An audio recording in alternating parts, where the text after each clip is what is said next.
Tea Time with She Brew Royalty features remedies for inner healing and outer beauty. Real-time conversations with sisters in the Hebrew Israelite community, focused on healing our spirit, mind, and body, which will contribute to the healing of our nation as a whole. Sip a cup of tea, wear your favorite turban, tee, or tunic, and enjoy Tea Time with She Brew Royalty.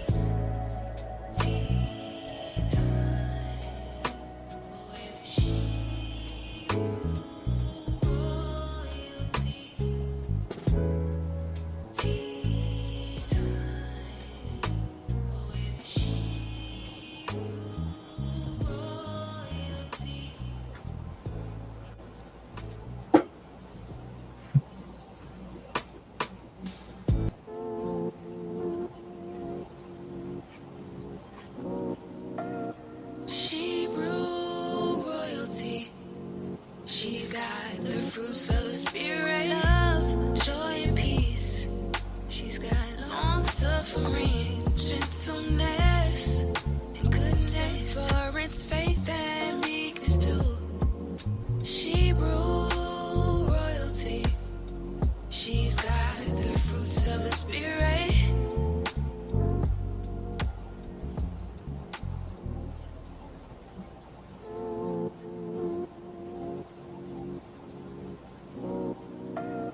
She Brew Royalty. She's got the fruits of the spirit, love, joy, and peace.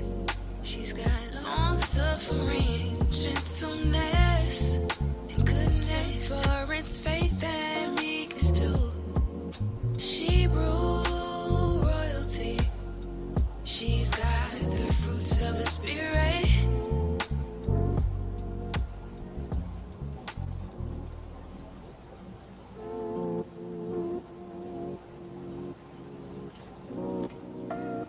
She Brew Royalty. She's got the fruits of the spirit, love, joy, and peace. She's got long suffering, gentleness, and goodness, endurance, faith, and meekness too. She Brew Royalty. She's got the fruits of the spirit.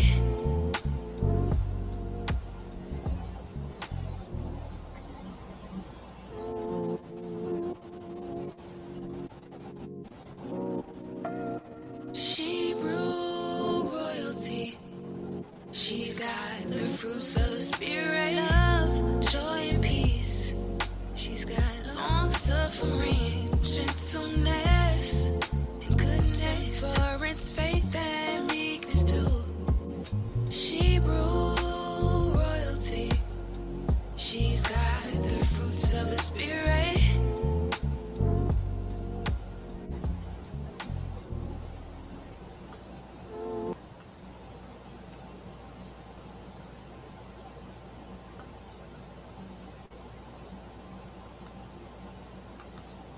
Hello, hello, Shalom, sisters. Come on in.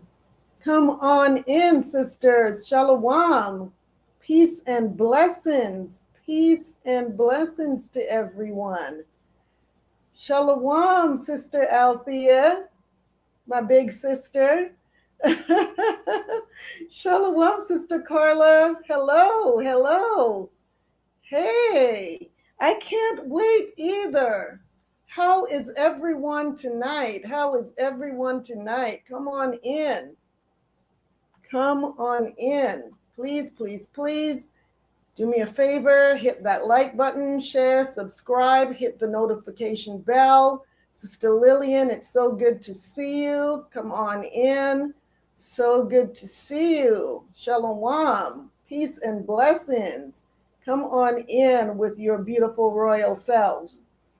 Please, please, please hit that like button, share, subscribe, hit the notification bell if you haven't already done so. Sister Johnny, shalom, peace and blessings to you, my sister. Come on in. Come on in. Let us get this royal tea party started. Let us do that. We've got a lot to cover tonight, a lot to cover. Thank you. The water, Sister Johnny, the water. Thank you so much. Yes, before we go any further, let us give a huge shout out, a big praise to the Almighty. AHAYAH. In the Hebrew, I am that I am, the God of the Hebrews and the Shebrews, in the name of His Son YASHAYA, whom the world calls Jesus Christ. I am your hostess, Qala Yakachaa, and I humbly thank you for joining me on this broadcast tonight. Sister Althea says, my cup of tea is ginger digestion tea mixed with ginger peach turmeric. Oh, wow, that sounds healthy. Sounds very healthy, very delicious. Did you sweeten it with anything? Did you sweeten that with anything, Althea? Did you use honey, agave? What did you sweeten that with? Or is it without any sweetener, which is good also? Which is really good. So how was your week? How was your week, everyone? Talk to me. How was your week? How was your Sabbath? How was the Sabbath and how was your week? I pray that everyone had a productive week and a restful Sabbath. Sister Carla says, great minds. I'm drinking ginger tea with lime and agave. Okay, yes. Great minds think alike. Tonight must be ginger tea night, I guess. By the way, I made some ginger kombucha today. Yes, I did. Just straight ginger kombucha. So I think it's going to be like a ginger beer kombucha thing going on. I will know in a couple of days. But yes, it's a new recipe that I decided to try today. So it's ginger kombucha. Yes. Welcome, welcome, welcome. Sister Johnny says Sabbath was awesome and very rewarding. Yes, they always are. Sister Ahab Karad is here. Shalom, beautiful sister. Yes, shalom. Peace and blessings to us all. Yes. So let's get these disclaimers out of the way, all right? So we can jump right in and get this royalty party started. So first, let's talk about what this channel is not. So let me start by saying Tea Time with Shebrew Royalty is not going to be everybody's cup of tea, and that is okay. But if you happen upon this channel and you realize that you don't agree with our beliefs and lifestyle, it's okay to keep searching YouTube until you find your perfect cup of tea. You owe that to yourself, and I'm sure you will find your perfect flavor as well, just as we do. So please do not leave any insults or any derogatory statements in the comment box. That would be distasteful. So we would really appreciate that, and we thank you in advance.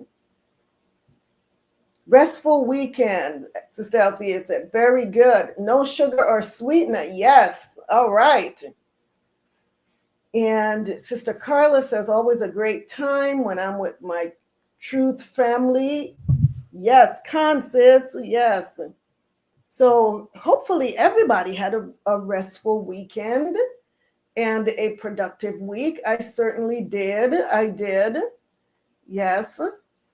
And although we attend services on the Shabbat, it's still very restful. We're not at work. We get to, hang out and most importantly, get that message, get that lesson, so that we can start the new week with on a positive note, for sure.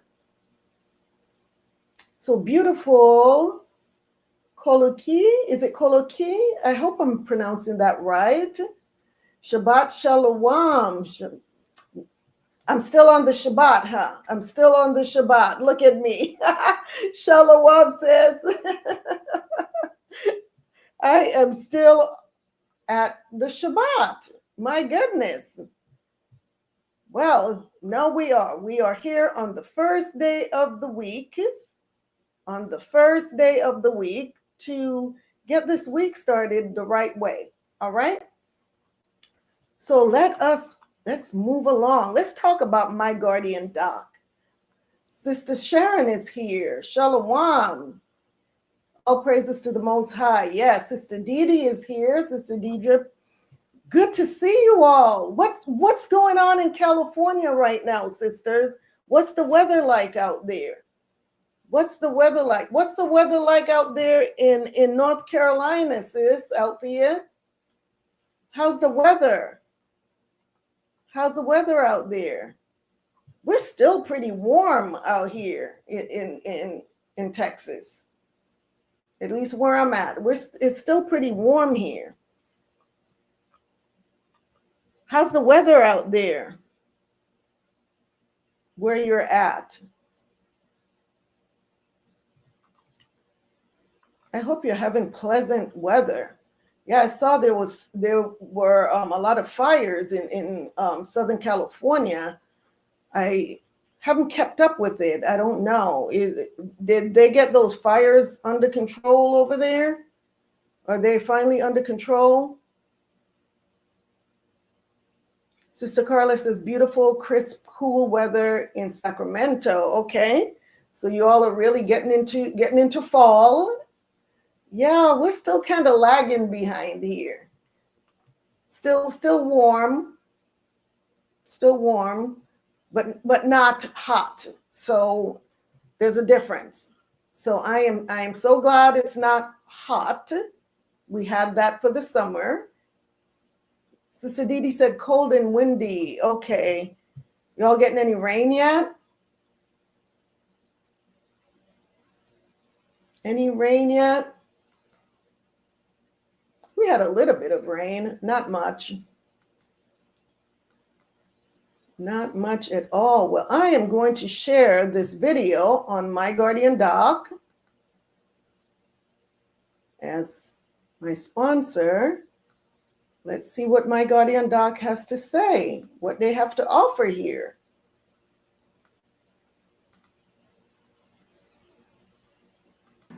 Life can throw unexpected curveballs. When it comes to your family's health, you need someone in your corner.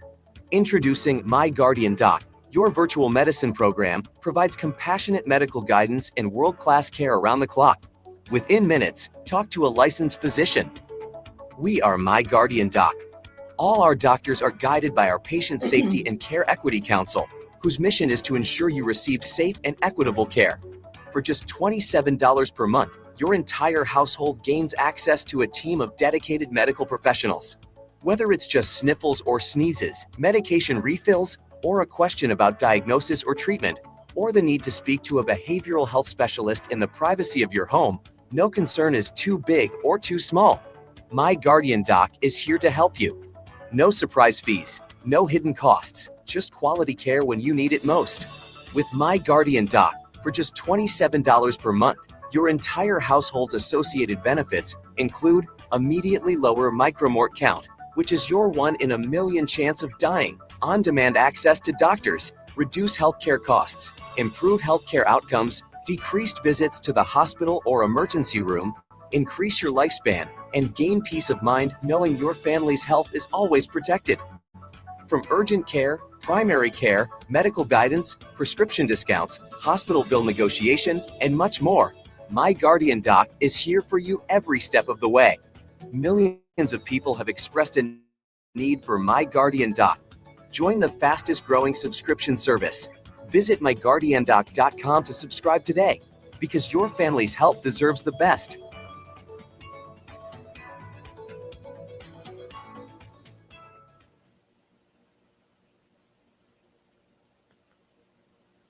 So that is My Guardian Doc. So for more information, as the video says, please visit myguardiandoc.com. And to sign up for coverage, you can find the subscription link for Tea Time with Hebrew Royalty viewers in the description box just below this video. All right. So Sister Althea says it's cold out there in North Carolina and 58 degrees. Okay. Wow. Yeah, it's that time of year. It's that time of year. We're getting there. We are getting there here in Texas, at least where I'm at. We're not quite there yet. Some parts of Texas is already pretty cold, but not here in San Antonio. So awesome, awesome. We'll get there. All right, sisters, if you haven't already done so, hit that like button, share, subscribe, hit the notification bell. I hope that you are wearing your favorite turban, tee, tunic, or dress. And that being said, let's sip some tea and have healthy talk. Let's get this royal tea party started. So speaking of tea, what is your cup of tea?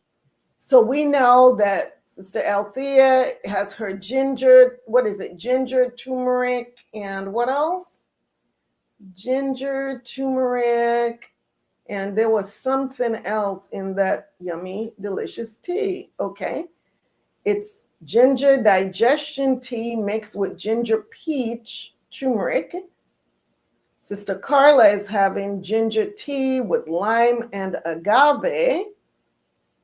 And I am having simply chamomile tea tonight. Chamomile tea. Why? Because I'm going to sleep like a baby after this show is over. I am going to sleep like a baby because we already know one of the benefits of chamomile tea is it helps you to sleep and get good sound sleep. And it also relaxes you. So I'm going to be very relaxed. And then after the show, I'm going to go night-night.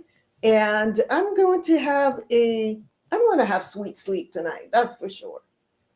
Sister Lillian says ginger and turmeric spiced chai. So ginger is I did not get the memo. I did not get the memo about the ginger tea tonight. Maybe I should have made have my kombucha tonight, my ginger kombucha, so I can keep up with all of you that are having ginger tonight. What's going on? Why didn't I get the memo? Why did I not get the ginger memo? So that being said, here's a video by Horizon Health.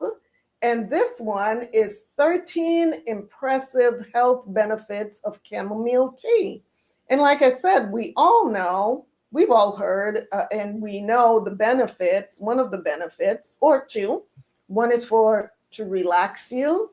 The other is to help you sleep better. That's a couple of the benefits of chamomile tea. But did you know that there are 13 impressive health benefits according to Horizon Health? Well, let's find out what those benefits are. Let us see what the 13 impressive health benefits of chamomile tea are.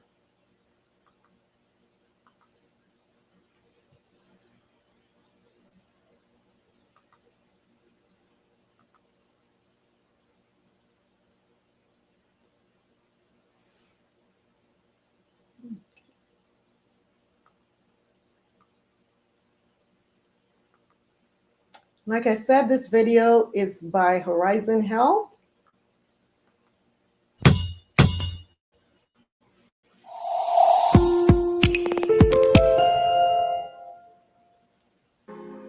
Chamomile tea benefits. 13 impressive health benefits of chamomile tea. Tea is one of the most consumed beverages worldwide, and most people drink it for its soothing, calming nature. What if I tell you there is a specific type of tea that can give you a lot more than this?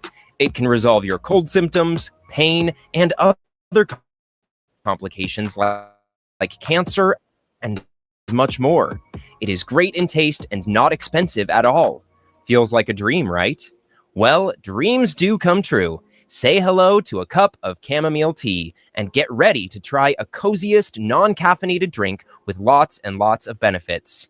In today's video, we will share with you the 13 impressive health benefits of chamomile tea. Number 1, cure sleep disorders. It is a great beverage to drink right before you go to bed, as it soothes the nerves, ensures relaxation, and improves sleep quality. According to a study published in the Journal of Education and Health Promotion, 4 weeks consumption of chamomile tea significantly improves sleep quality and treats insomnia. An antioxidant known as apigenin, present in chamomile, allows it to act as a sleep inducer. So next time when you have trouble sleeping, try a cup of steaming chamomile tea instead of sleeping pills, as it has no side effects, is natural, and works well to relax your body. Number 2, promote digestive health. It is wonderful for improving gut health. Drinking a cup of chamomile tea can relax the muscles of the stomach, intestines, and soothes discomfort, diarrhea, gasiness, and nausea. A compound called sesquiterpene lactones, present in chamomile tea, trigger the pancreas to produce digestive enzymes, which are essential for the breakdown and better absorption of food. Results of various studies also suggest it's beneficial for preventing ulcers due to its antibacterial and anti-inflammatory properties. Without a doubt, this tea is terrific for your digestive health. Do you find this video interesting so far? Please don't forget to subscribe to my channel. Hit the like button and ring the notification bell if you want to see more content like this. Number 3, protect against cancer. A high level of antioxidants present in chamomile tea wards off free radicals and reduces cancer risk. In cancer, cells begin to grow abnormally. Apigenin, a flavonoid in chamomile, induces the natural process of apoptosis, programmed cell death, and targets cancer cells. Many scientific studies support the use of chamomile tea in anti-cancer treatments. Add chamomile flowers in boiling water, steep for a few minutes, and get ready to give your body a healthy boost of antioxidants. Number 4, lower blood sugar level. If you are struggling with high blood sugar levels, sipping chamomile tea might help you. The pancreas got the main job of maintaining sugar levels. Inflammation of the pancreas can damage the insulin-producing cells of the pancreas, which are responsible for controlling blood sugar levels. The anti-inflammatory properties of this tea keep the pancreas healthy and your blood sugar in a range. According to a study, drinking chamomile tea daily with meals could prevent hyperglycemia, high blood glucose level, and diabetes. Number 5, improve heart health. It is important to take care of your heart and blood vessels. As oxygen and moisture make iron rust, similarly in our body, free radicals damage our heart system. To protect the body from free radicals, a proper supply of antioxidants is essential, and you can achieve this by drinking a cup of chamomile tea. High cholesterol levels and blood pressure are the main factors for cardiovascular diseases. Researches show the positive effect of chamomile tea in reducing these risk factors. Number 6, good for skin. Other than health benefits for your body and brain, chamomile tea can treat several skin conditions because of the natural polyphenols and phytochemicals present in it. They provide relief from allergic conditions and speed up the healing process. It also keeps your skin fresh and glowing indirectly by reducing stress and encouraging sleep. It can also be applied topically to the skin to treat irritations, eczema, and bruises. It is a common ingredient in skincare products available commercially to help soothe irritation. Number 7, ward off anxiety and depression. We all get depressed or anxious sometimes. Chamomile tea is a great drink for such conditions as it has a sedative and relaxing effect on the body. Flavonoid constituents of the tea produce anxiolytic activity by relaxing the body and initiating sleep. It also increases the level of serotonin and melatonin hormones in the body, which helps with stress dealing. When talking about scientific evidence, limited data is available, which shows the beneficial effect of short-term chamomile tea usage on anxiety symptoms, and more research is needed. Number 8, cold fighter. Are you suffering from the common cold and flu? If yes, then worry not, because chamomile tea is at your service. 1 cup of chamomile tea can boost your immune system to fight against the flu and common cold. Due to its antibacterial and antiviral properties, it can remove unwanted microbes from your body. Studies indicate the beneficial effect of chamomile tea when used for steaming purposes. Inhaling its steam will provide you relief from any discomfort in cold and flu. Number 9, prevent bone loss. Osteoporosis, a disease that makes your bones weak and more likely to break, is common in adults. According to the National Osteoporosis Foundation, approximately 10 million Americans are suffering from it.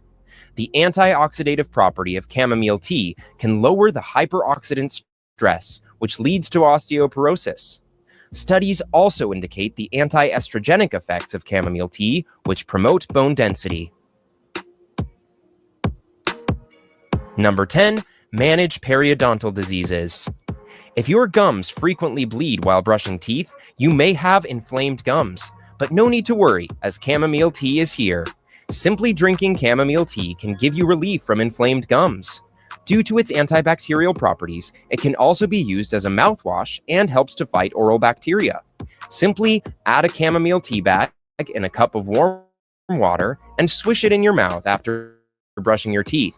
It will help soothe swollen gums, toothache, and make your mouth clean from bacteria. Number 11, reduces menstrual cramps. Due to its anti-inflammatory properties and relaxing effect, chamomile tea can ease menstrual and other stomach-related cramps. It works by relaxing the uterus muscles and increasing glycine levels in the body, which reduces the intensity of muscle spasms. It also helps you to deal with premenstrual depressive symptoms. A study published in the Iranian Journal of Obstetrics, Gynecology, and Infertility indicates the beneficial effect of chamomile tea in treating primary dysmenorrhea, painful periods.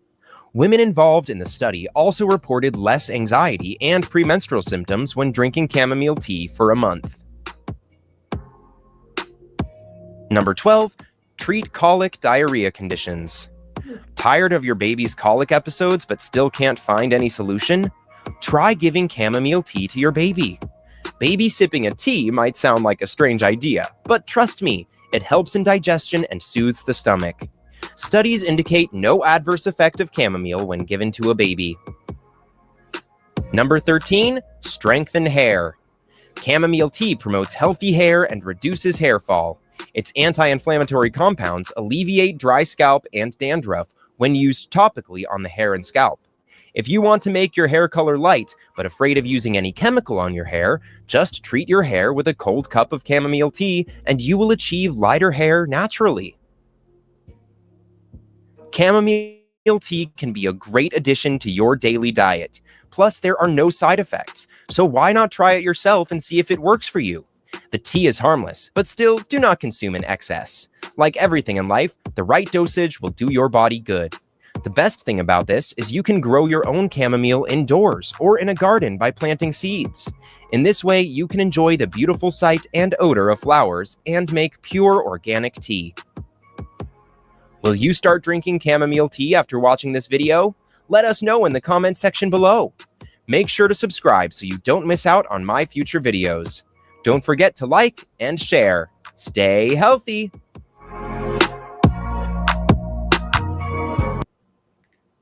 Wow. Once again, every Sunday when we go over these videos about the health benefits of these teas, I am more and more amazed every Sunday because I'm telling you, most of us, we drink teas, but we don't really take the time to learn about all of the health benefits, right? Like with chamomile, like I mentioned earlier, most of us know that it's good for sleep, it's good for relaxation, even for anxiety. But who knew all of these other benefits for colic, for flu, colds, hair, even to lighten your hair? Who knew all of that? So, wow. Who is going to drink more chamomile tea after tonight? I tell you, maybe I just need to sit at home and just drink teas all day because Like I said, every Sunday when I learn about more and more about these teas, I just want to drink tea all day. But that comes with other issues as well. Sister Johnny says, I am. Shalom, Sister Ashley. Let's see. Sister Zion came in as well. Shalom. Peace and blessings, sisters. Good to see you all. Again, hit that like button, share, subscribe, hit the notification bell if you haven't already done so. We're about to get started. And I have a favor to ask of you, as I do every Sunday, because I do not promote on social media. Why? Because I don't have an account on any other social media platform other than YouTube. I depend on your support to share this channel and also invite in others, other sisters, family, friends, by word of mouth. Send them a link to the show before it starts and invite them to come in and join us. Tell them we have a good time every Sunday. We learn a lot every Sunday. So that being said, it is showtime. Not at the Apollo, but here on Tea Time with Sheba Royalty. So welcome to the second Sunday in November 2024. Welcome, sisters. So good to have you all. So this month's theme is virtue medicine. Virtue medicine. And so we're going to go over like we did last week, because many of us have never heard of virtue medicine before, right? And like I mentioned last week, it's not something that's talked about. So although some providers out there may be practicing virtue medicine, you never hear about it. You've never heard of the terminology of virtue medicine. So each Sunday this month, we will delve into the different attributes of virtue that can be used as alternative means to aid in the treatment of health conditions to achieve a sense of balance, fulfillment, and wellness. So last week's show, Virtue Medicine, Gratitude, and Alternative Medicine for Anger and Depression, was inspired by an article that I read in the Epoch Times health section. And I mentioned that the previous month's theme, which was October's theme was broken toys. And the intensity that it brought, focusing on virtue and of gratitude, was the perfect way to kind of segue into how to start the healing process. So last week's show, who was here for last week's show? Who was here for last week's show? Give me a hand raise, a thumbs up. And what did you learn? What did you learn from last week's show about gratitude? And how many of you started your homework? How many of you started the homework? The homework was to journal each night before going to bed 3 things that you are grateful for. So who has been journaling? And have you noticed any change in your attitude since you've been making being grateful a priority? What did you learn? Come on, give me some feedback about what you learned from last week's show. Have you been journaling? I have. I've been journaling, and I'm so glad that I gave that homework or that exercise last week, because I had actually fallen off of the journaling. I had fallen off. And so this has allowed me to pick that up again.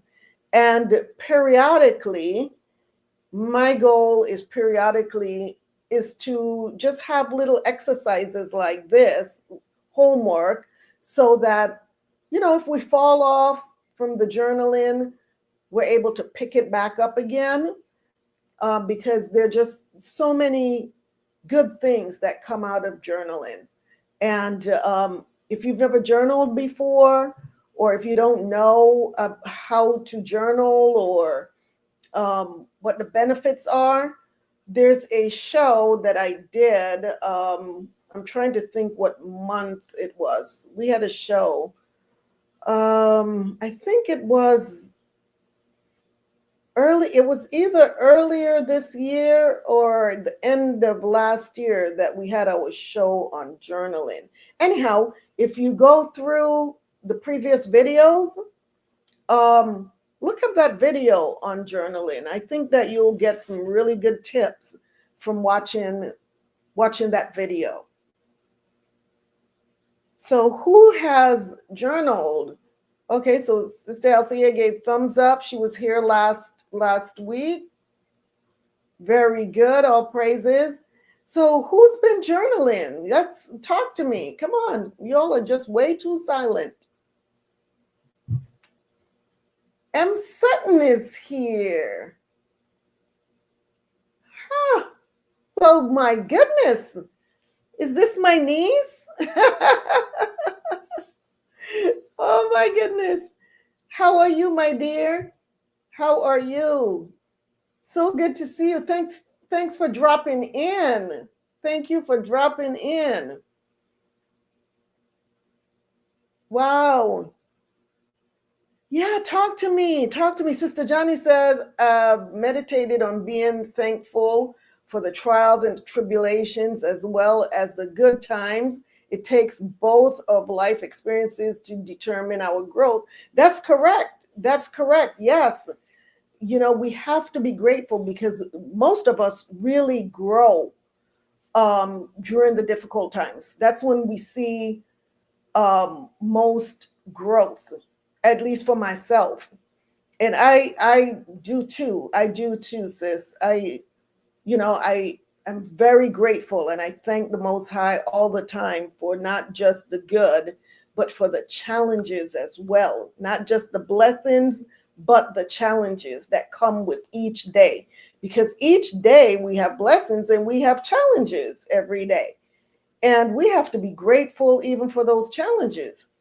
Grateful for everything and everyone that I've been blessed with. Amen. That's true. That is correct. Me too.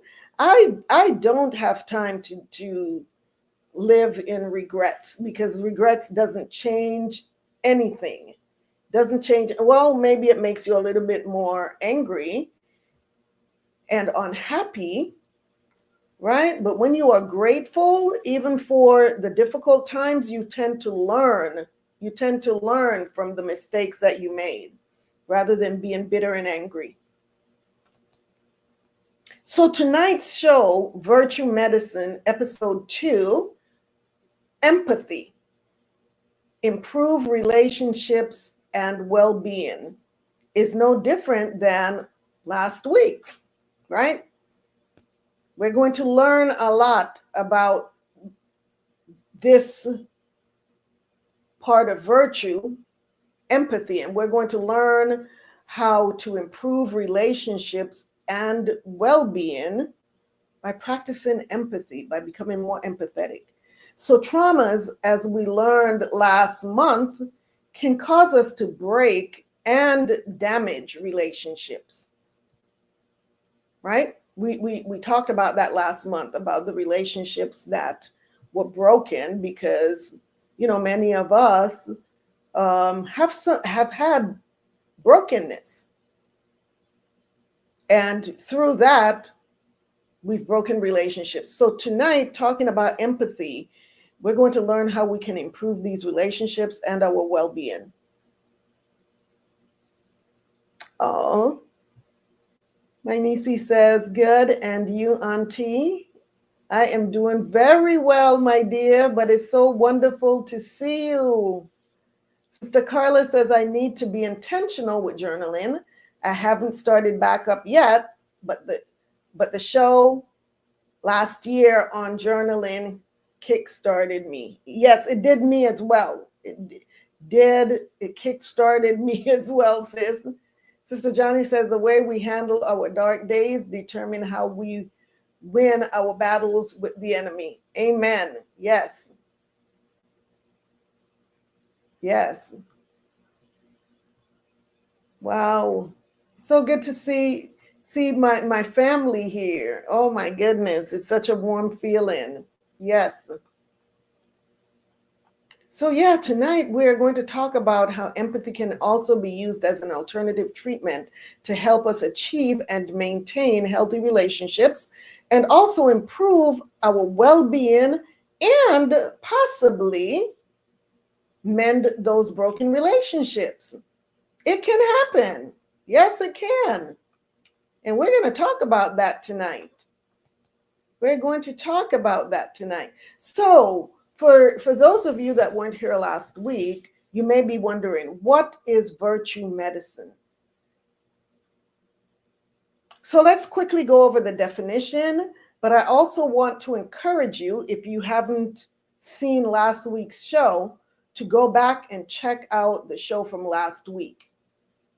So virtue medicine is an approach to healthcare that emphasizes the integration of character strengths, ethics, and mental well-being into medical and therapeutic practice. This practice is designed to foster personal growth, resilience, and healing, rather than focusing only on treating the physical symptoms or diseases. By emphasizing virtues like compassion, mindfulness, empathy, which we're going to talk about tonight, and integrity, virtue medicine seeks to help patients achieve a sense of balance, fulfillment, and wellness.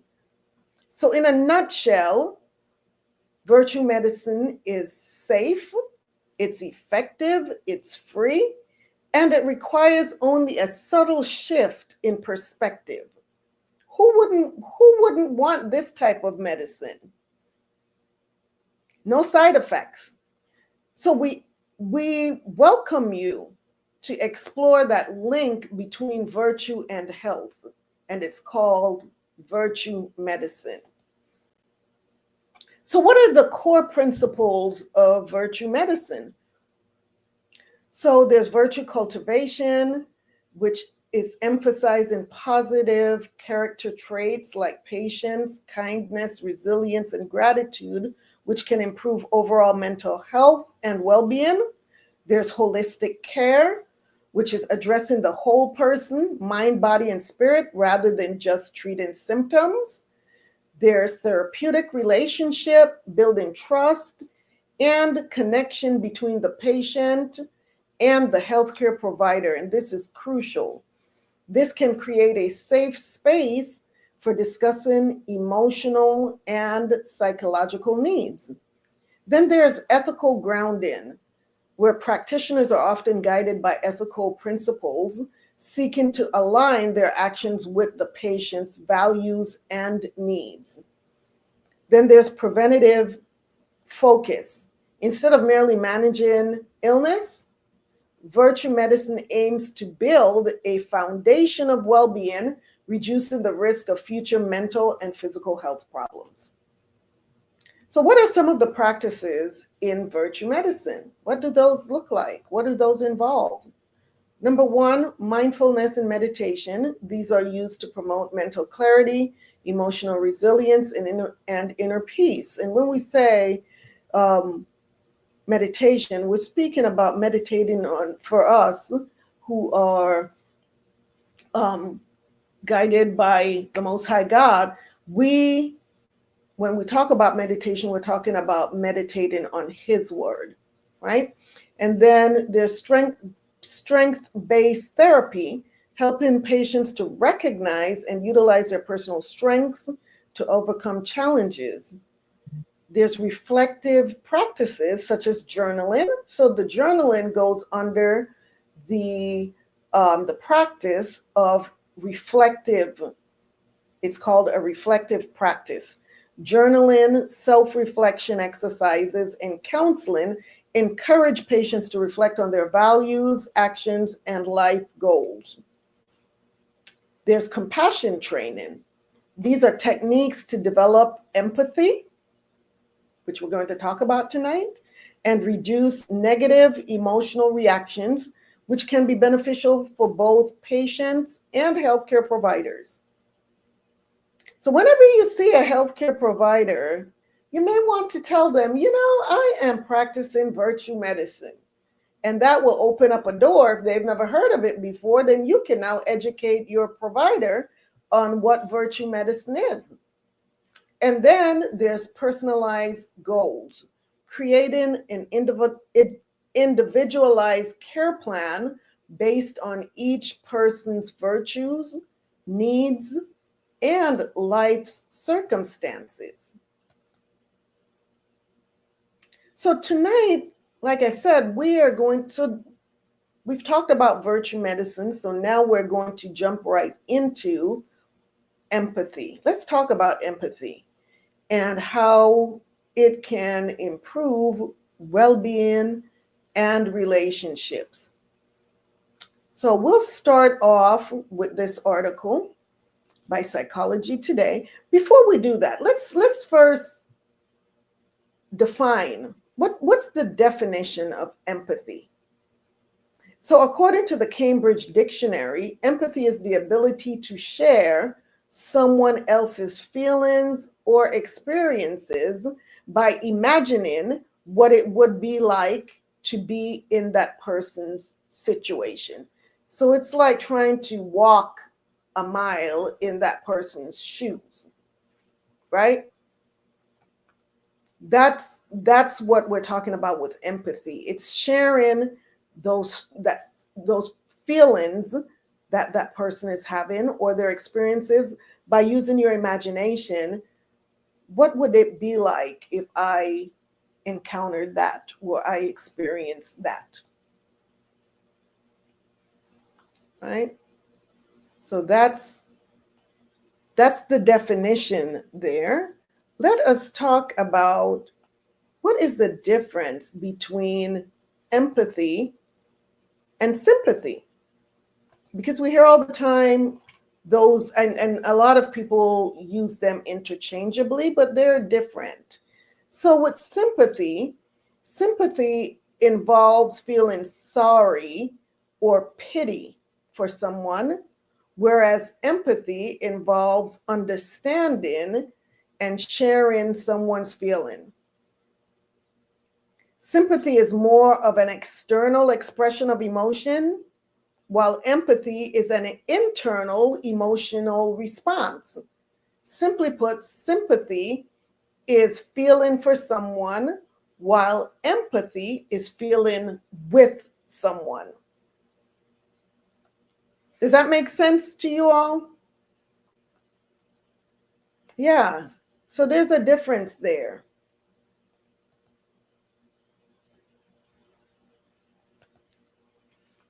So let's go into this article. There's an article here, and it is by Psychology Today, and it is 5 ways empathy is good for your health. So let's talk about the 5 ways that empathy is good for our health. Because so many of us just, when we think about being empathetic towards others, we're thinking it's good for that other person when you empathize with them. But we never think about how do we benefit from being, from showing empathy to someone else. So we're going to find out right now 5 ways empathy is good for your health. Let me bring this article up.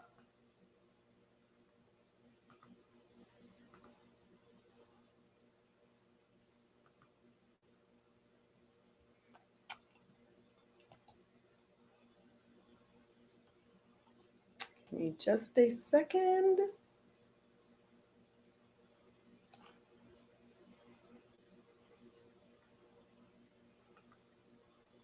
All right, here we are. And this, once again, is by Psychology Today. And it says 5 ways empathy is good for your health. So this article was written in, I know it was written in December, on December 17, 2018. So it starts off by saying, this time of year, staying healthy gets a lot of our attention. Why? Because we go into the flu season, right? Some people get flu shots, cold medicines go flying off the shelves, and hand sanitizers are ever present. We all know that staying healthy is important. So here's another health tip. Empathy is good for your health. How can this be? Isn't empathy about focusing on the other person? How someone else is feeling, what they might be thinking, what it is like to be in the other person's place.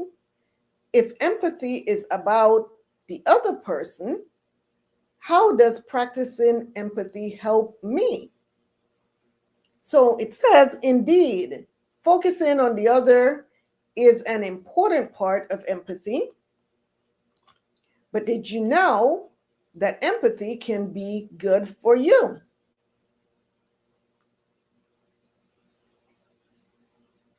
We already know that using empathy in your life can be beneficial to those around you, but it also can benefit you. In fact, empathy can promote good health, lower stress, and prevent burnout. So, number one, empathy and survival. Let's talk about that. It says here, at its foundation, empathy can save your life. And that certainly is good for your health. Reading other people can help you to make decisions that are good for you. If someone is screaming, running, and yelling for you to follow, or even has a look of terror on their face, you pick up their fear and immediately tune into the situation. This happens physically without even knowing it. And then mentally, you become alert and process what is going on, even if you cannot understand exactly what they are saying. You pay attention, and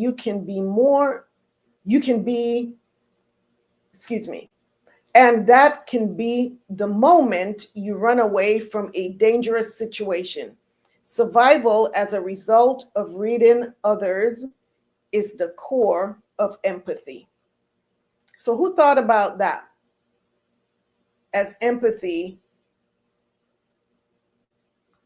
Who linked empathy and survival? That your life could depend on it. So number two, empathy connects you to others. Beyond survival, empathy is about feeling and understanding the experiences of others. It connects you to other people in deep and meaningful ways. While it may be centered on figuring out what is going on for the other person, in that process, you nurture the important human need for connection and attachment. Empathy is the way that we feel understood and reciprocate those feelings. I hear you means something important is being exchanged between two people. And that gives us a sense of connection. And being connected to others is good for our well-being. So number three, it says empathy can lower stress.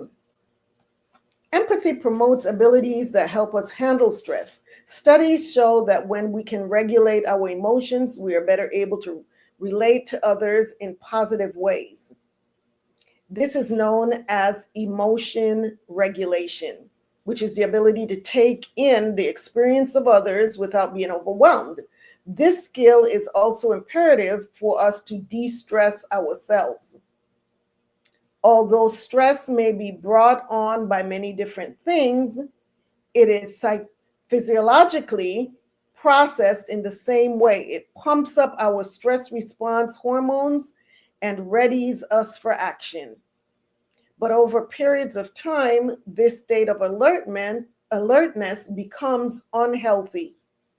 When we fully engage in empathy, we draw on skills for emotion regulation. In doing so, we are also controlling emotions that can be stressful. Thus, the side benefit from being fully engaged empathetically is that we can be exercising good control over our emotions, taking care of our own stress. So empathy can lower stress. Empathy is also an antidote to burnout. Isn't that something? One of the dangers of the workplace is burnout. I know that. That is why, one of the reasons why I retired. I retired early. I was getting burnt out. Anyway, that feeling of being overwhelmed and unable to focus on the work at hand, losing one's interest and joy at work can open us to long hours of anger, depression, and frustration. Besides leaving us feeling miserable for all those hours we are at work, it is not good for our health. Work that my team of researchers did show that the higher a person's empathy skills, the lower their job burnout. This means that when we build our empathetic abilities, we also build our skills at handling difficult work situations. We communicate with others in more effective ways, we understand others, and we feel better understood. And when we are in a good space at work, we communicate with others in ways that promote collaboration. And number 5, empathy guides our moral compass. Perhaps larger than all of us is our moral code of conduct. That is how we treat others and expect to be treated. Empathy helps us identify what we consider to be acceptable behavior. When we create rules that make us safe, protect us from those acting badly, and take care of those less fortunate, we are using empathy to guide those codes. Empathy is a foundation for the moral behaviors that create healthier communities from which all of us benefit. So what did you all think about that? What did you think about empathy and survival? Do you agree? Do you agree? Have you noticed that when you're more empathetic towards others? Well, the example that they used for number 1, the example that was used about when someone is running and screaming and they have a look of terror on their face, and you pick up that fear and immediately tune into that situation. And if they're running out of a building, then you tend to follow, because you don't know what the danger may be. It may be a fire, it may be, someone who's unhinged, let me just put it that way. And so I never really, honestly, I never put that together with being empathetic towards that person. So how many of you thought of empathy in that context? About the empathy and survival, the example that was given there. And yes, it really does connect us to others. And I can see how definitely lower stress and being an antidote to burnout. And most definitely guides our moral compass. So I agree with that.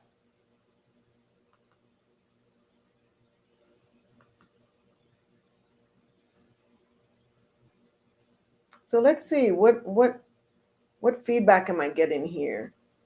Number 1 is difficult to get. I can't see that one associated to empathy. Well, when you really look at the definition of the empathy, when you look at the definition of, now that I've seen it and the example that they use, I get it, because you're feeling for that person. Although you don't know why that person is running and screaming and hollering, you may not have all the answers yet, you are feeling for that person. And you became afraid as well. And so that in itself, by imagine, let me flip this. Imagine this person is running and screaming, running out of a building, and you just ignore them.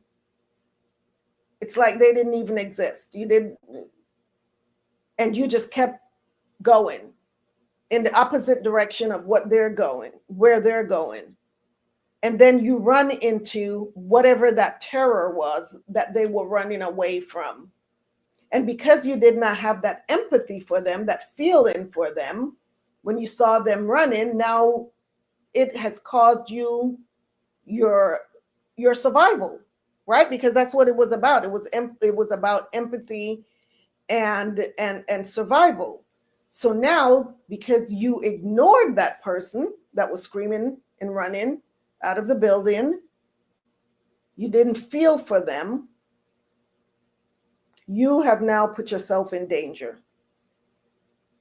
So I agree with that 100% as well. Althea said the same thing. I agree 100%. So Sister Johnny says, it's good to try and put yourself in others' shoes. I always try to put myself in Christ's shoes in what he did for us. Yes, sis. Absolutely. Those are some big shoes to fill. For real.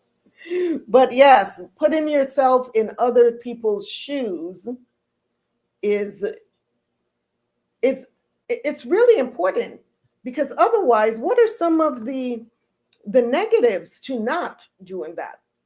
What are some of the drawbacks when you cannot put yourself in someone else's shoe, when you cannot feel for others, empathize with others?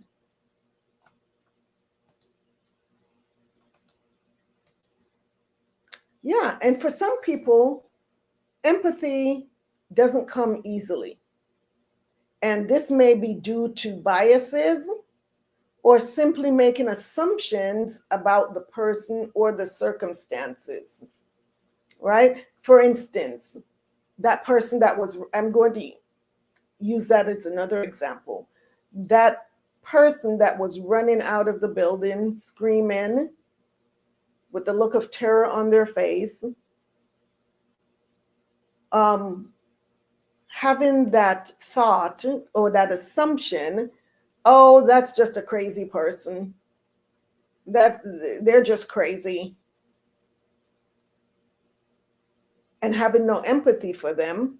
And now you realize when, like I said, you run into the direction that they were running away from. And now you realize, oh my gosh, this person really wasn't crazy. This person was running away from this dangerous situation. So there are times that our own biases or making assumptions can cause us to not be as empathetic as we should be.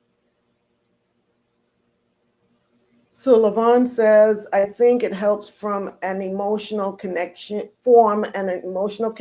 and allows the individual experiencing the pain or trauma to be heard. Exactly. And there's something that in us as well, when we do that for someone, when we're there for someone else, it gives us a sense of, I wouldn't use the word pride, but it gives us, it's a good feeling to be able to be there for somebody else in time of need. It really is a good feeling. Sister Johnny says, we'll never know what it's like to need someone when we're at our lowest until we find ourselves in the same situation or similar situation. Yes, Althea says, you become very selfish. Yes. Yes, and Lavon says, I agree with your point, Johnny. Yes. So yeah, and like I said, for some people, empathy doesn't come very easily. And then there are people with mental illnesses that we know that we call sociopaths, psychopaths, that have absolutely no concept of empathy, right? And that's going to the extreme, I would say. But that's when we start dealing with sociopaths and psychopaths. But how can we all learn to be more empathetic? How can we learn to be able to allow ourselves to walk in someone else's shoes? So here's another article this one is by Very Well Mind, that can give us some insight on how to be more empathetic. And this is, once again, I think the other article was also by Very Well Mind. And this one is how to be more empathetic. How to be more empathetic. Because this is a trait that we all need to have. We all need to have this trait. Being able to feel for others. Because there's going to come a time where we need someone to be able to feel for us. Right? You never know when the tables are going to turn. So let's see.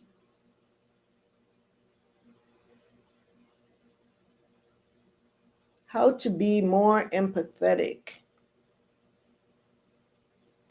These pop-ups are a pain. Okay. Well, and once again, this is by Very Well Mind. And this article is how to be more empathetic. It says here, empathy involves the ability to sense, understand, and share the feelings and emotions of others from their perspective. So once again, going back to that example of the person that was running out of the building with terror on their faces, on their face, it was when you share their feelings and the emotions, because the emotions they were scared, it was terror, the look of terror. So we're seeing how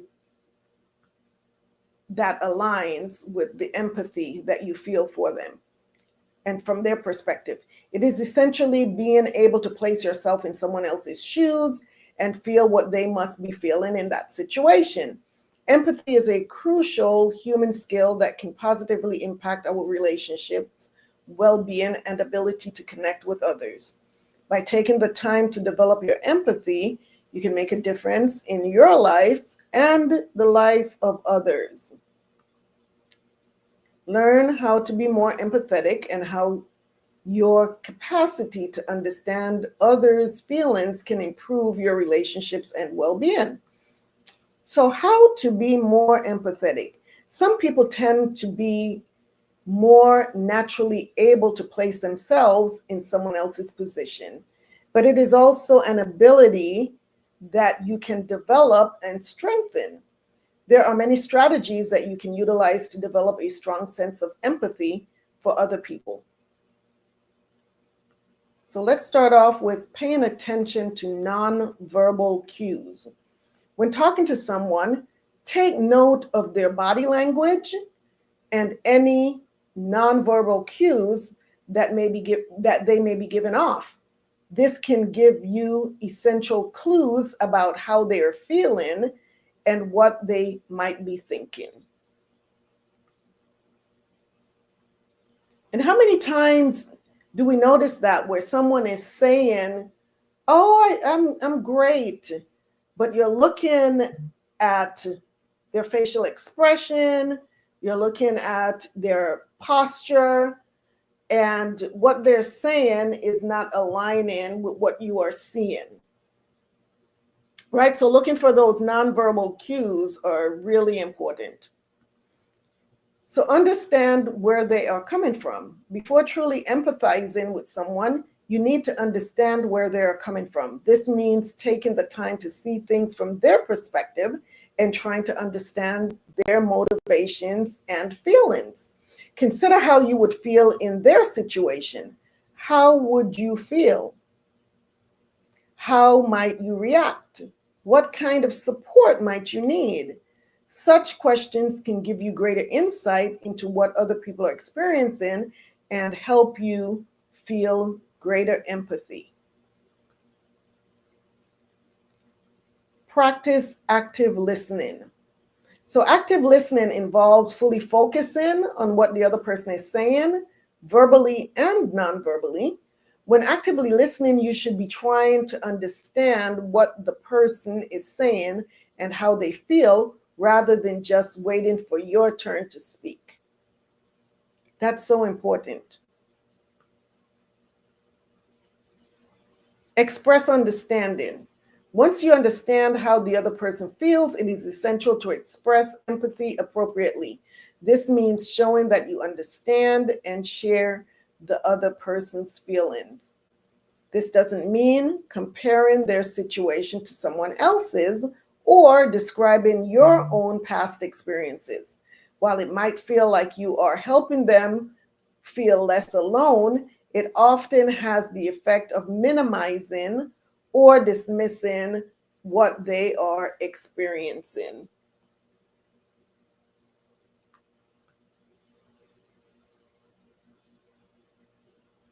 And that is a very important tip. A very important tip, because at that stage when someone is opening up, and what you don't want to do is, like it says, compare, because now they start feeling as though, oh my gosh, whatever I'm going through is, it's not looked at as it's significant. And especially if you're minimizing what they're trying to express. And then avoid making assumptions. One of the most important things to remember when trying to be empathetic is to avoid assumptions about the other person's thoughts or feelings. Instead, try to see things from their perspective and ask them questions if you are unsure.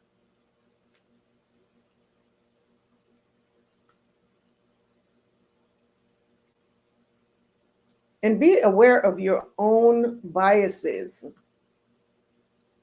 This is another huge tip. When trying to be empathetic towards others, be aware of your own biases and preconceptions. Everyone has unique experiences and perspectives, shaping how we see the world and its people. Think about how your own biases might affect how you view someone else's situation, and then try to set those feelings aside to see or feel things from their perspective. And I know sometimes, especially being sometimes on social media or even on YouTube, we see a lot of things on there. A lot of people, with a lot of emotional outbursts. Let me just put it that way. And we're trying to figure out, oh my gosh, what could have created this kind of a response to this situation that seems so minimal to us. But until you know that person's story, then we cannot make assumptions as to why they may be reacting the way that they're reacting. And for a lot of people that have these strong expressions. Going back to our shows, last month's theme when we were talking about trauma, someone may have experienced a very traumatic situation. We don't know that that occurred, but what we're seeing is the end result of that trauma, or how do I put this? An outward expression of something that they have been holding in for so very long. And to us, it may seem like, wow, that's out of proportion. But until you know that person's story, then we cannot make any assumptions. So just trying to have empathy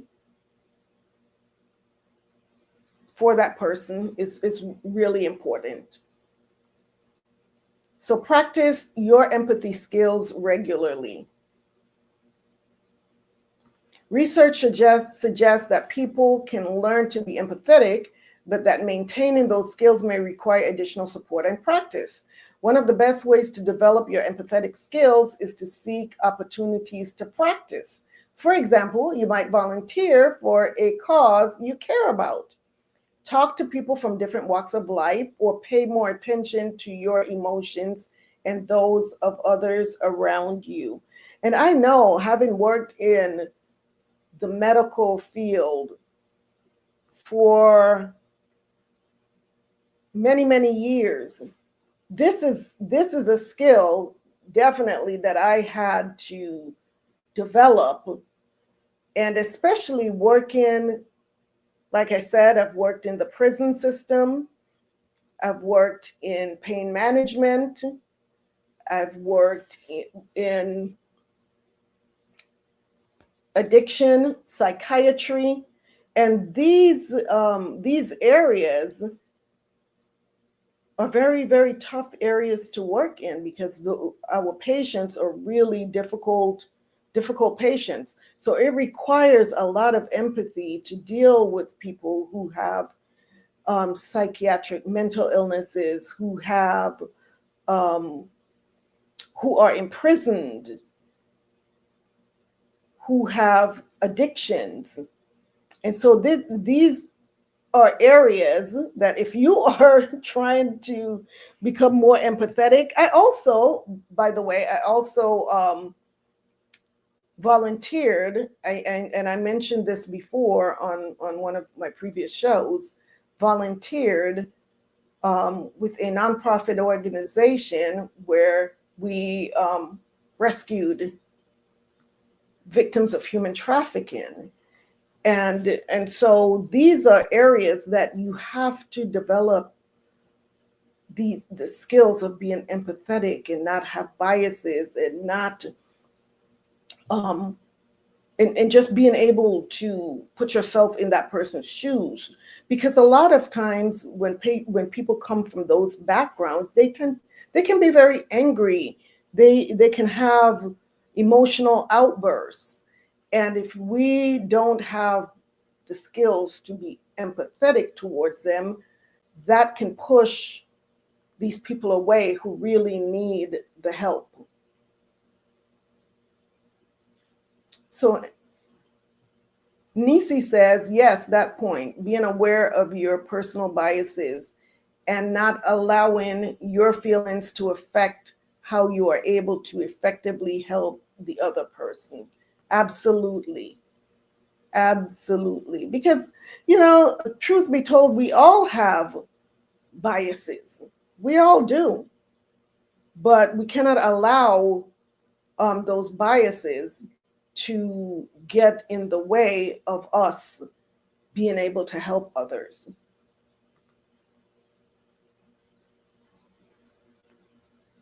Yes. So let me continue. Let's see where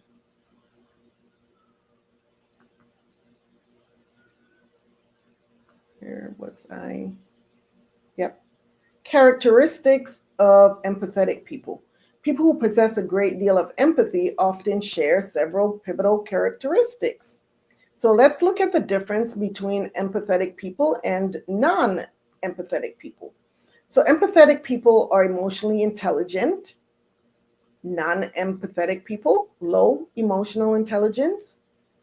Empathetic people, I'm just going to go down the list of empathetic people first, and then we'll go down the list of non-empathetic, so we're not bouncing back and forth. So empathetic people tend to be emotionally intelligent, good at reading people, compassionate, good communicators, sensitive, have strong intuition, and warm-hearted. Non-empathetic people, on the other hand, have low emotional intelligence, struggle to understand others, they are heartless, they are poor communicators, they are insensitive, they have poor intuition, and they are cold-hearted. So what are some of the benefits of being empathetic? Being empathetic can have many benefits, including helping you feel closer and more connected to the people around you. Some other benefits of being empathetic include builds trust and rapport. When you take the time to understand how someone else is feeling, it helps to build trust and rapport. You can communicate with them more effectively and foster a closer connection, which improves your confidence and trust in each other. It encourages openness and vulnerability. When people feel like they are being understood, they're more likely to open up and be vulnerable with you. Sharing things about yourself is essential for building relationships with other people. Leads to more satisfying relationships. It can improve communication, conflict resolution, and overall relationship satisfaction. It promotes personal growth and development. Empathy can help you better understand yourself and others. This self-awareness can promote personal growth and development. It encourages altruistic behaviors. When you can relate to the struggles and joy of others, it encourages altruistic behaviors. Empathetic people may be more likely to help others in their time of need. And it increases happiness and well-being. Additionally, empathetic people often report higher levels of happiness and well-being. That is very true. And what are some of the potential pitfalls of being less empathetic? And going back, let me backtrack here just for a second. Where it says increases happiness and well-being, it says here, additionally, empathetic people often report higher levels of happiness and well-being. And not only do they report it, you can actually see it. You can see it. People who tend to volunteer a lot and enjoy what they do. When I say volunteer, it's not that they're having to do it because they're being forced to, but they're doing it because they're doing something that they love. They love being around people. They love helping the homeless. They have this joy that is just emitted from them. And you really won't have to ask them, and they won't report higher levels of happiness. They're not going to say, oh, just because I'm empathetic, I'm very happy. You can actually see it on them. So what are some of the potential pitfalls of being less empathetic? Lacking empathy can also have a number of serious consequences in your life. It damages relationships, as we talked about when we were talking about traumas, because it's very hard to be empathetic when you are going through a rough patch in your life, when you are dealing with severe traumatic experiences. So during those times of your life, you tend to or I should say, we tend to damage relationships. So when you cannot understand or relate to how someone else is feeling, it can damage the relationship. It can lead to social isolation. Without empathy, you may struggle to connect with others and eventually become isolated and lonely. Hinders personal growth. Understanding and accepting yourself and others can be difficult without empathy. This can hinder personal growth and development. It encourages narcissism. A lack of empathy can encourage narcissistic behavior. Narcissists are self-centered and lack concern for how their actions affect others. Can lead to bullying. Without empathy, you may not see the impact of your words and actions on others. This can lead to bullying behavior. It increases stress and anxiety. Lacking empathy can also increase stress and anxiety levels. When you cannot understand or relate to the emotions of others, it can be confusing and frustrating.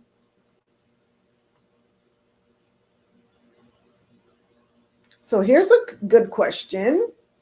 Can you be too empathetic? Is it possible? Well, let's find out. While empathy is generally considered a positive trait, it is possible to be too empathetic. Overly empathetic people may struggle to draw boundaries in their relationships. They may also have difficulty setting boundaries for themselves. And this is something that I talk about all the time, is the importance of having boundaries.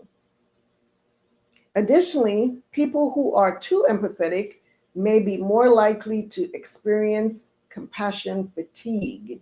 This is a condition where you become overwhelmed by the suffering of others. If you feel burned out or overwhelmed by the emotions of others, it is vital to spend some time focusing on taking care of yourself. And there's absolutely nothing selfish about caring for self. Nothing selfish about caring for yourself. And so many of us, especially us women, tend to feel as though if you take time for yourself, if you have me time, that, oh my gosh, this means that I'm being selfish. No, you have to take care of yourself in order to be there for others, right? So here's a word from Very Well. Empathy is the ability to understand and share the emotions of others, of another. It is a critical skill that can help us build strong relationships. Additionally, empathy can help us to be more compassionate and understanding. You can learn to be more empathetic by listening, being present, and trying to understand how the other person feels. Additionally, it is essential to be empathetic without judgment. Lastly, talking to a counselor or therapist may be helpful if you struggle with empathy. They can help you better understand your empathetic responses and how to connect with others. And that's on both ends, right? Whether you're lacking empathy or where you're too empathetic. Talking to someone about finding that balance is a very, very good idea. All right. So that was how to be more empathetic.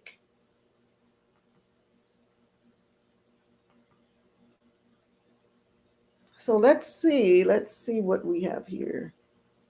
Sister Johnny says, Khan, I've been there. Where is there, Sister Johnny? Where is there that you have been? Where is there? When you say, Khan, I've been there.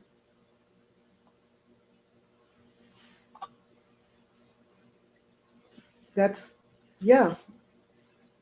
Is it where you've been too empathetic and it caused maybe that fatigue, burnout? So previously we talked about traumas that may have led to our own brokenness that in turn caused us to break and ruin relationships. Many of us don't know how to move forward with mending those relationships and how to prevent the breaking of future relationships. So empathy is a great place to start, right? And that is one of the things that I mentioned during, it was one of the episodes. I think it was, yes, it was the episode of Broken Toy Soldiers, where I talked about my own history of trauma. And I said, that I went for many, many years with unforgiveness of the person where, I spoke about not wanting to go back there again with the whole story, but I talked about my own traumas, like I said. And in order to move forward, forgiveness was the key. It had to be the key, but it's really difficult to get to a place of forgiveness when you're not empathetic, when you haven't developed the empathy towards whoever hurt you. And I know it may sound difficult to accomplish, but no, because anyone that acts out in that manner, where it is easy for them to hurt others, then the empathy part comes in, where you wonder or you ask yourself, what could have happened to this person that may have caused them to be the way that they are? And so now that is you trying to walk in their shoes. It's never to be used as an excuse or to justify that person's actions, but to develop empathy to what may have also happened to them that now have caused them to be the way that they are or were. Right? So developing empathy in these relationships, even with people that may have hurt you in the past, is important. So let's look at how to develop empathy in relationships. This is another article by Very Well Mind. I really like this site because they have so many good articles, and whenever I read their articles, a lot of their articles, it just makes so much sense. And that's why I use their articles very often as a resource, because they have really good tips. So Sister Johnny says, being too empathetic. Yes. You got burned out. Yeah. And so it was definitely time to take a break. And in my case, I was definitely getting to that place of burnout with my job. And like I said, having worked in the medical field for as long as I did, and especially in the areas of medicine where I worked, it was really difficult, because you have to have empathy for your patients. Otherwise, you're not going to be a very good provider, a very good doctor, a very good nurse, a very good technician, whatever your role may be. So yes, let's look at this very last article, how to develop empathy in relationships.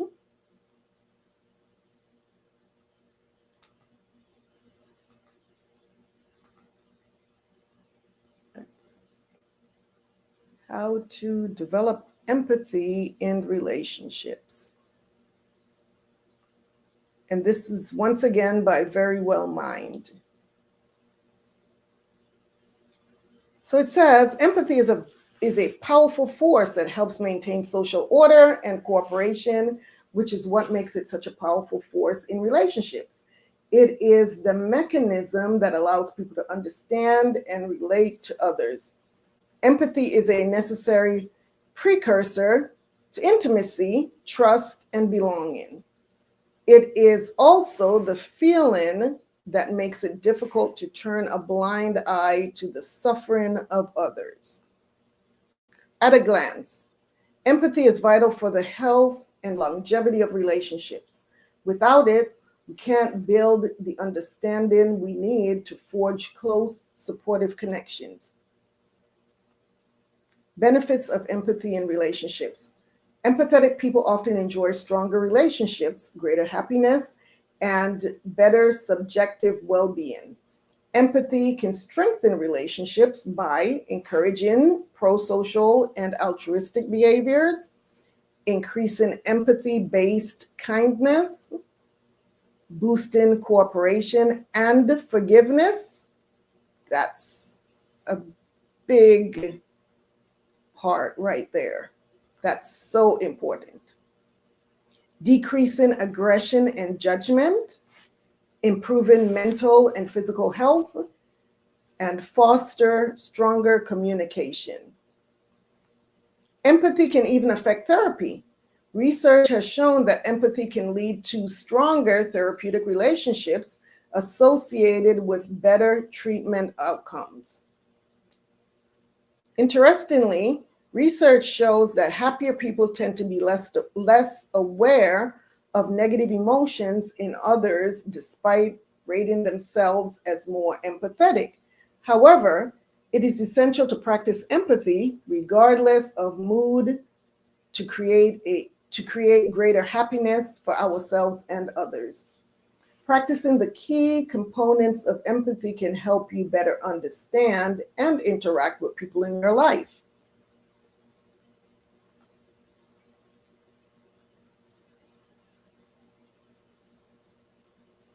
Fortunately, there are a number of steps you can take to become a more empathetic person and strengthen interpersonal relationships.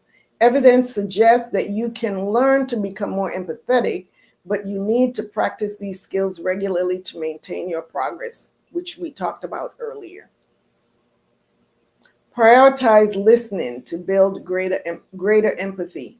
Before you can connect with what someone else is feeling, you have to recognize what that feeling is. Listening is crucial, but not always easy. When a good friend calls you and needs to vent about how stressful work has been or how tough things have been since their recent breakup, the emotion in their voice usually gets your attention pretty quickly. It gets more complicated when conversation happens amidst distractions and with less apparent emotional weight. Empathy begins when you set the intention of listening for emotion. Make an effort to notice the signals people are given that can indicate what they're feeling. Your own emotions can pose a significant barrier when noticing what others are feeling. When you are having a conversation and are looking only at your feelings and how you can communicate them, you might not be leaving enough attention available to take in what's going on at the other end. Making an effort to actively listen can help strengthen your emotional understanding and empathy. So empathy requires sharing their feelings. Once you recognize emotion in another person, empathy puts you squarely in that person's shoes. Empathy is not feeling what you would feel in that situation. It is stepping beside yourself and adopting their emotions for a few minutes.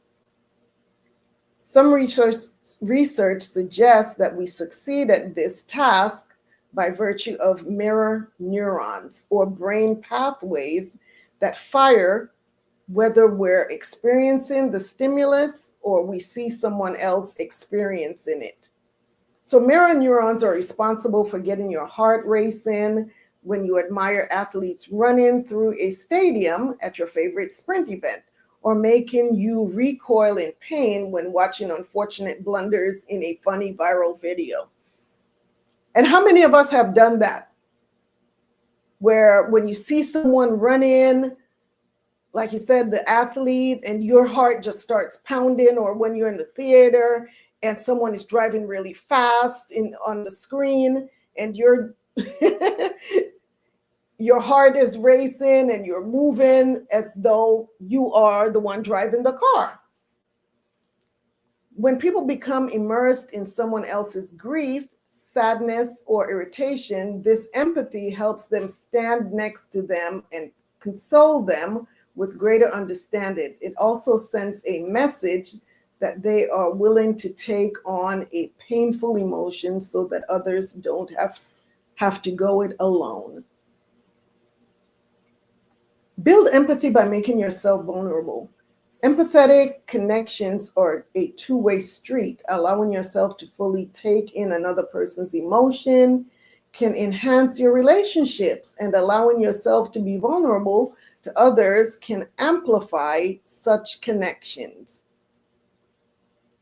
When you share experiences of your own challenging emotions, like guilt, anxiety, and shame, you create opportunities for others to empathize with you. Being vulnerable strengthens your own empathy in two ways. First, feeling the value of empathy when it's reflected back to you can deepen your commitment to being empathetic for others. You also gain more comfort navigating tough emotions in conversations with others. It's not easy to hold on. There we go. It's not easy to hold on to a conversation about painful emotions, but if you deliberately train this ability in yourself by taking advantage of the opportunities when you have an emotion to share, you'll be better equipped for the receiving end. So empathy compels help and action. If empathy rests on sharing in negative emotions, happiness can suffer. When people feel deep sadness for the victims of a natural disaster, they get closer to putting themselves in other people's shoes. Feeling someone else's pain can enhance a sense of belonging. It also helps people to feel understood. However, this alone doesn't fully maximize the opportunity for improving well-being. The key advantage of knowing what another person is going through is that you can better identify what other people need, because empathy means that you are adopting the emotion, but not the tough situation that gave rise to it. You are usually in a more empowered place to help. And that makes a lot of sense. For empathy to be more effective and maximize well-being, it is important to feel both the pain of another and also know that you are in a position to do something about it.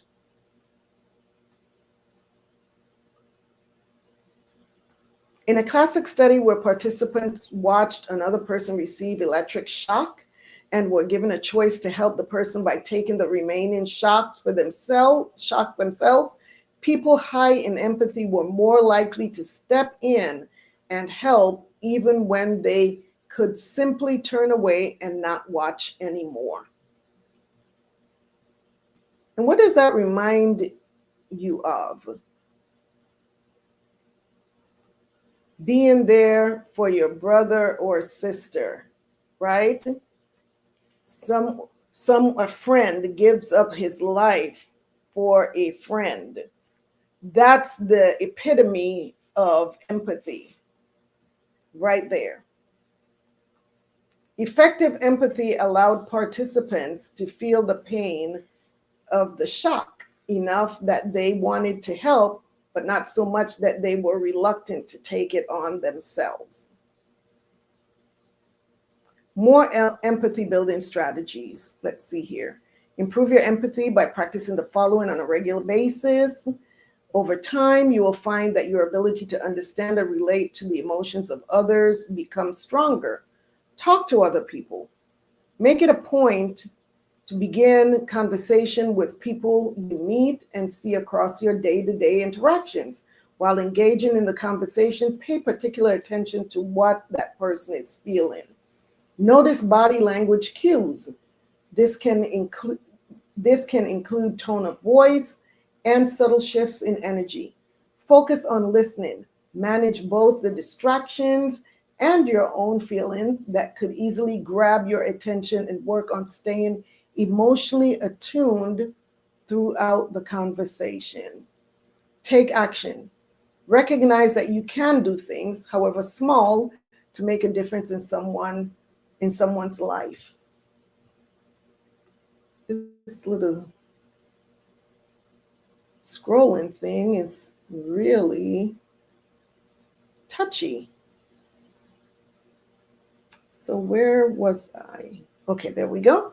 Remember that empathy is a skill you can build with time and practice by paying attention, listening, and taking steps to help you can foster stronger, healthier relationships. Keep in mind, empathy not only allows you to understand others, it can also give you the motivation you need to make a friend, buying a small gift for someone who needs it, or donating to causes helping natural disaster victims. Effective when you use it as motivation to do something about the problem. When you see someone else going through a hard time, be sure to listen and share, but also clearly identify what you can do to help. The follow-through on empathy means initiating positive changes for others. The beautiful thing about empathy is that when others begin to flourish, it improves your own life as well. And that is definitely true. So it's not just about us, right? It's about us helping each other. It's about us helping each other. And empathy is so important. Otherwise, how are you able to help others in need if you cannot develop or you do not have empathy for their situation? So we had homework last week. Sister Althea says, empathy is a good thing to display, especially in today's world. Absolutely, absolutely. You know, there was just such, I don't know about you all, but for me, I noticed such a huge shift during the pandemic, where empathy was just out the window. And I don't think that we've, as the world, gotten back to the place where we were before that. I really saw a huge difference in people's behaviors starting during the pandemic, where people were afraid to talk to other people. They were afraid to get close to other people. In the grocery stores, if you weren't wearing a mask, the looks that you would get, or the things that would be said to you during that time. And I think that although we came out of the pandemic, that a lot of those behaviors are still there, and in some ways magnified and even getting worse. But you're right. It's especially in today's world, it's very hard to find people that are empathetic. So we have to be that light. We have to be that light in these dark places. That is so important. So continue journaling. Continue journaling. the 3 things that you are grateful for each night before going to sleep. We're going to continue that. But now you can add to the journaling. If you have the opportunity to exercise empathy towards someone, journal that as well. Journal that as well. What was the situation? And how did you handle it? And how did you feel after you handled that situation? If you had the opportunity to exercise empathy, write that in your journal. So now it's not just about what you're grateful for, but how you were able to be empathetic towards others. How did that make that individual feel? How did it make you feel? What was the situation? And then you can look back, because like the articles say, that these are things that we need to practice on a regular basis. And not just feeling for that person, but if you have the power, if it is in your ability to be able to help that individual, then do what you can to be able to help them. He said they were out of control. I mean, it was really out of control. And we continue to see this out of control behavior in so many ways, in so many situations that I really don't want to go into on here, but we know, we see it all the time. And there are just certain hot button topics that send people into a frenzy, and they don't want to hear about anybody else's views on whatever that topic may be. It's just the tunnel vision. It is the way that they see it, and that's just the way it is. And if you don't see it the way that they see it, then you're wrong, they're right, and absolutely no empathy whatsoever. We see this all the time. So like you said, yeah, they were out of control, and there still are quite a few people that are out of control. So yes, sisters, empathy, that is the second virtue that we are going to be intentional in exercising. So gratitude, now it's empathy. So where do we go from here? Any questions, any comments? Any questions, any comments from sisters?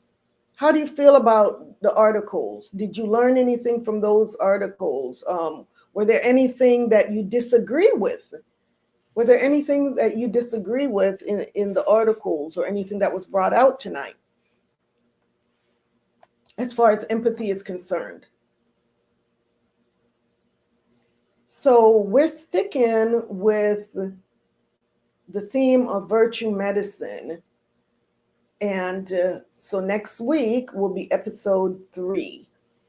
And this one will be very interesting, because this one is how everyday lies can make you sick. And so we are talking about integrity. We're talking about integrity next week, and how everyday lies can make you sick. We will learn about the negative effects that telling a lie causes physiologically and mentally. So that's next week, is integrity, how everyday lies can make you sick. Whoever thought of that? Who thought that lying could make you sick? Well, we're going to find out next week.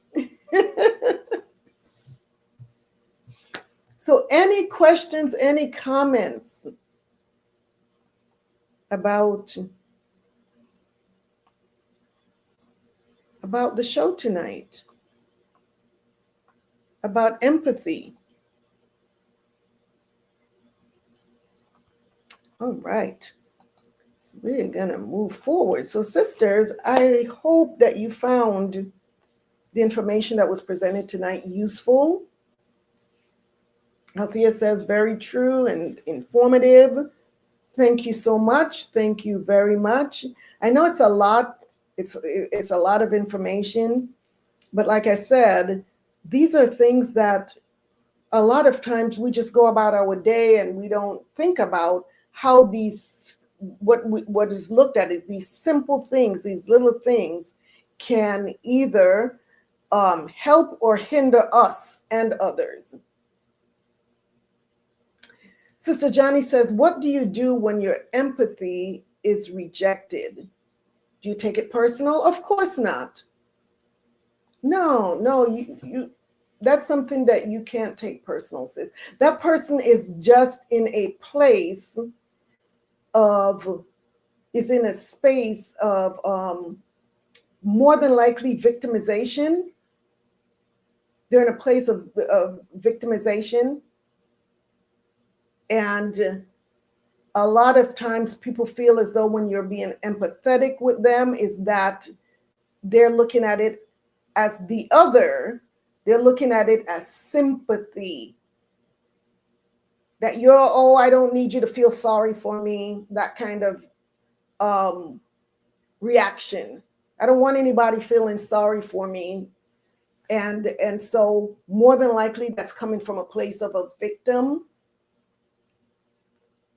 And so just continue as much as you can to show empathy if you can. And if they don't allow it, then back off a bit, give them their space, because that may be their way of setting their boundaries. And I think that once that person has had the chance to really just sit back and think about it, they will recognize that you were being empathetic, and they can at some point, sometimes people do, they come after they thought about it, they come back and they apologize and they say, I'm so sorry. I understand what you were trying to do at the time. I just wasn't in a space where I could receive that. Sister Zion says, great show, says very thorough. It's necessary to know balance when you are being empathetic with people. Absolutely. Absolutely. The water says, the water. I appreciate that. Yes.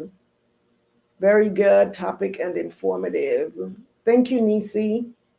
Thank you. I am so glad you all enjoyed it because, yeah, empathy, it's so necessary. And like I said, so many people walk around all day and angry, and they don't understand. They don't realize why they're so angry. And they're angry. Why? Because of more than likely unforgiveness. And as I mentioned previously, it's very hard to get to a place of forgiveness without empathy.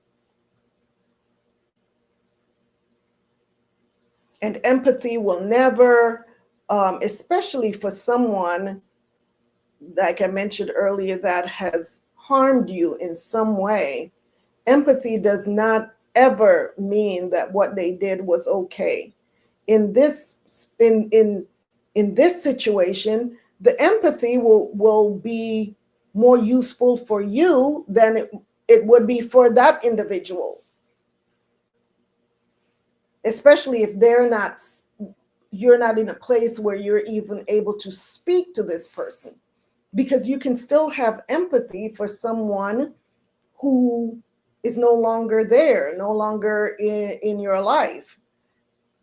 Just like I said, just considering where this person may have been emotionally at that time, spiritually at that time, and you can develop empathy based on that.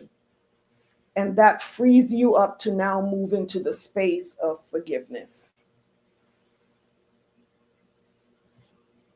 Sister Johnny says, or else be there for them when they reach out to you. Exactly. Because many times they do. They reach out again. Once they've had time to really sit back and think about it and realize that you just want to help. And they may also, this is another situation here. Maybe they're so accustomed to people making promises, or people pretending to be empathetic, only to end up hurting them again. So who knows where that person is at in their life emotionally. So yes, at that point, back off, back away, and just let them know that you're here if they ever need you, and just put that out there. And more than likely, when they need you, they'll reach out. The water, Sister Johnny. So, wow. The water, thank you. This was a great show. It was so much information, so much information. And so I am really excited about next week's show as well, where we're going to talk about integrity and how everyday lies can hurt you and make you sick. The negative effects of telling a lie and how it affects us physiologically and mentally. So sisters, I hope that you found the information that was presented tonight useful. If you did, please do me a favor, share this video with your sister friends and your relatives. Let's grow this channel so that the information can reach Shebrews throughout the 4 corners of the earth. And even those who are not Shebrews but are willing to be a part of our community. Because all we do here is we learn. We learn so that we can grow. That's what this channel is about. It's about growth. It's about learning how we can be better and how we can be more empathetic. That's one thing that we learn, right? So we are to let our light shine so that others can be led to the source of the light. That's what we're supposed to do.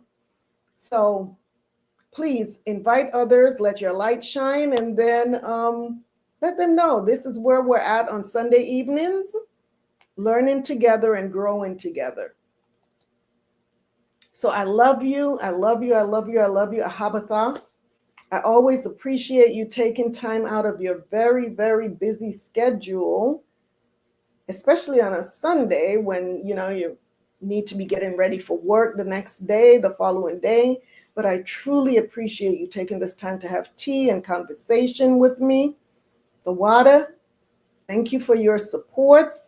I'm so grateful for each and every one of you. And know that I am praying for you. I'm praying for us. And until the Most High brings us back together again, may you prosper and be in good health. And remember, true healing begins inwardly before it is expressed outwardly. I am your hostess, Qala Yakachaa, a voice of reasoning and justice. Have a good night. I love you all. AHAYAH. Shalom, sisters. Peace and blessings. Have a blessed week. The water, Sister Johnny.